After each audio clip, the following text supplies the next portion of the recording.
Ok, obrigado, Theo. Sobre como eu trabalho nos projetos, né? Na verdade, eu tenho um ritmo de produção para poesia muito lento. Eu escrevo. Na verdade, o processo vem muito antes de escrever, exatamente. Existe todo um tempo de maturação. Eu vou mastigando esses versos na memória. E quando eu esqueço um desses versos é porque eu sei que isso precisava ter sido esquecido. Então eu já, pelo menos eu passei daquela fase angustiante que a gente acha que tudo que pensa rende alguma coisa boa. E eu ainda tenho alguns poemas que eu perdi quando eu devia ter uns 15, 16 anos, que eu tenho certeza de que são os melhores poemas que eu já fiz. Um dia eu pensei que tinha encontrado e me deu um medo desgraçado, que eu disse, agora pronto, eu vou descobrir que não são tão bons assim. Mas eu trabalho muito essas coisas e, assim, na verdade, eu vejo essas sensações, essas imagens, elas vão sendo trabalhadas através da palavra. E primeiro na minha cabeça, depois eu vou escrevendo isso lentamente, vou voltando e me revoltando com o que vem sendo escrito. E aí eu vou tentando, na verdade, entender o que é a unidade por trás daquilo, né? Por exemplo, para a máquina, eu fui começando a perceber que determinados sentimentos, alguns sentimentos me moviam para aquilo. Eram algumas indagações, algumas questões pessoais, e como isso se transformava no meu olhar, não apenas para mim, mas para o mundo, né? Eu tenho essa consciência de que, na verdade, eu não escrevo muito. Eu não me confesso muito no que eu escrevo, mas eu digo como eu me sinto, que na verdade, como ser social, deve ter um monte de gente que se sente igual a mim diante de determinadas situações. Então, é um processo primeiro, de entender, de deixar fluir alguma coisa, de ir trabalhando nisso, moldando aos poucos. E quando essa unidade vai sendo percebida, aí a gente começa a colocar os tijolos uns sobre os outros, né? O João Cabral dizia que era um engenheiro da palavra. Eu sou um pedreiro da palavra, né? Eu não sou exatamente um servente pedreiro da palavra, exatamente, um servente pedreiro da palavra. Mas é isso mesmo, mas é verdade, porque na verdade há nisso um trabalho braçal pesadíssimo, né? Eu passo dias para escrever um poema que o sujeito vai ler em 40 segundos, né? E às vezes as pessoas olham assim, pegam um livro e dizem, mas é tão pequenininho. Bem. Pois então, assim, é um trabalho braçal, e depois é um trabalho de montagem, né? Como você disse que faz, que é essa percepção de como as coisas se encaixam, de qual é a natureza daquilo, qual é a liga daquilo. E esse é um processo muito doloroso, assim, porque fica muita coisa de fora também. Eu tenho um certo cuidado com isso, assim. Eu lembro que no meu primeiro livro, que demorou, que era o Lua de Pedra, que saiu artesanal, esse que saiu com os 14 exemplares. Ainda bem que existem poucas testemunhas dele no mundo. Mas eu lembro que eu queria colocar tudo aquilo que eu escrevia, né? Hoje eu sou mais cuidadoso, tem muita coisa que eu faço questão de ir limando.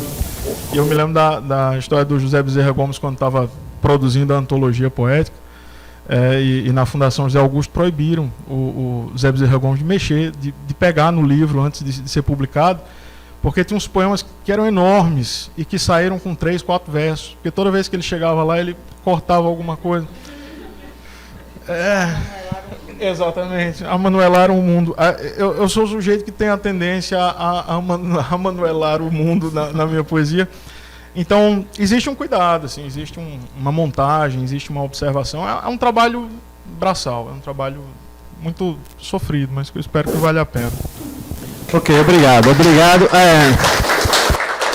O nosso tempo está esgotando, mas a gente tem aqui o escritor Paulo Caldas Neto, que quer fazer uma pergunta, e em seguida a gente vai encerrar com a pergunta ali do escritor Públio José, ok? E eu queria que vocês dois, o Wesley, que eu já sou conhecido de nome, né? Estou conhecendo agora, uma vez que ele pertence à mesma entidade que eu, né? A UBE. E você, Yara, vocês, se puderem, se não for repetitivo, vocês esmiuçassem mais essa relação entre a música e a literatura Como foi essa experiência para vocês? Assim, se puderem acrescentar ou complementar mais alguma coisa do que já foi dito.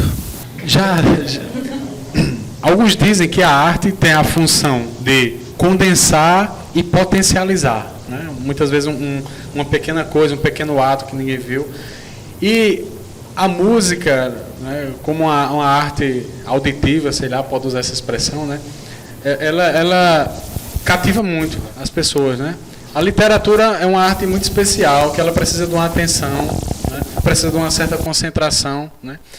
E não, a música, né? Às vezes você está assim num canto e está tocando aquela música e você inconscientemente começa a ir naquele embalo, né? Então, são duas artes completamente diferentes, mas a música, não sei, talvez ela tenha um poder de persuasão maior, sabe? Porque ela capta ali.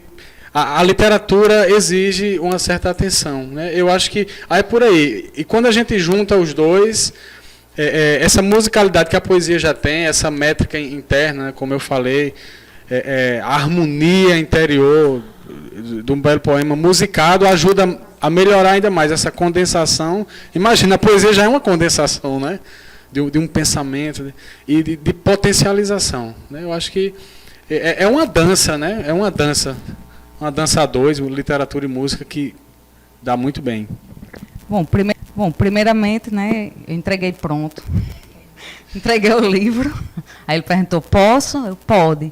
E permitir que ele se libertasse no que ele escolhesse aqui. Então, ele pega a poesia inteira, mas ele desconstrói algumas coisas, para justamente entrar no ritmo desejado por ele, né? Então, assim, o fato de estarmos aqui juntos e sermos, né, amigos e marido e mulher facilitou isso, porque eu dei liberdade para que ele tomasse a poesia completa, mas pudesse fazer algumas brincadeiras, né, que não de forma alguma comprometeram o conteúdo e a forma em si do poema, né?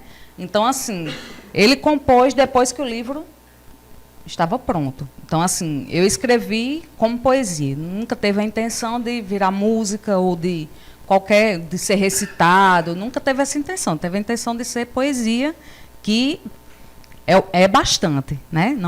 Pode não ser o bastante, mas é bastante, né? Essa função de poesia. E ele, assim como ele está fazendo nesse trabalho que ele está construindo agora, no novo disco, tem feito isso também, talvez não tão livremente como fez com os meus, já que existe essa intimidade maior. Também tem intimidade com você, tá certo? Mas também tem feito isso com o trabalho de Theo, com outros poetas lá de Currais Novos. Então, assim, eu acho que enriqueceu bastante, né? A poesia, por si só, tem a sua voz própria, claro, mas a gente sabe que é um trabalho que é uma apreciação muito, muito introspectiva, né? Assim, não é todo mundo que se dispõe a pegar um livro e ler. Mas já a música, você não pedem licença para que você ouça, né? Simplesmente está ali, você tem que ouvir, né? Se for só coisa boa, exatamente, chega e invade. Exatamente. Então, competir com a música é complicado. E a gente que está no Casarão de Poesia, a gente sempre tem isso, é o Casarão de Poesia, mas a música, quando aparece lá no Casarão de Poesia, ela acaba tomando muito espaço da poesia. Mas é inevitável isso. E eu acho que dá para conviver tranquilamente, né? Desde que sejam respeitadas as singularidades, né? E eu acho que isso foi muito bem feito aqui nesse disco e nesse próximo que virá também está ficando um trabalho muito bacana. Então, eu acho que, pela questão de ritmo, da musicalidade que a poesia traz, independente de rima, mas o ritmo, que é uma coisa tão ampla, né? tão delicada, ela permite, né? Permite que o músico faça um trabalho muito bacana se houver sensibilidade da parte dele para isso, né? Então, é mais ou menos isso. Não sei se respondeu. Okay. Eu acho que, assim, eu não tenho muita lembrança de inverno atualmente, mas eu acho que ambos. Eu acho que o inverno traz um alento, né? Traz esperança, traz sentimentos, embora eu tenha horror à chuva, Eu tenho horror, eu acho que as chuvas, desculpe, gente. Eu acho que a chuva deveria ser só em cima dos açudes. É um desperdício, tendo em vista que a gente está só há quase 2 meses de ficar sem água em Currais Novos. Eu acho que é um desperdício. Podia dar só um sereninho para acalmar o calor. Mas, assim, eu tenho horror à chuva. Mas a gente não... Eu digo que eu faço uso doméstico da chuva. Não gosto de tomar banho de chuva. Barulho também não sou muito fã. Mas, assim, eu acho que a chuva é um elemento poético impressionante, né? E a falta de chuva consegue ser um elemento poético ainda mais instigante, né? Então, eu acredito que... Eu acho que a seca é o que mais marca a nossa região. Então, não tem como a seca não ser aquela mola propulsora, aquele que instiga, que inquieta mais a gente, né? Então, eu acredito que seja isso.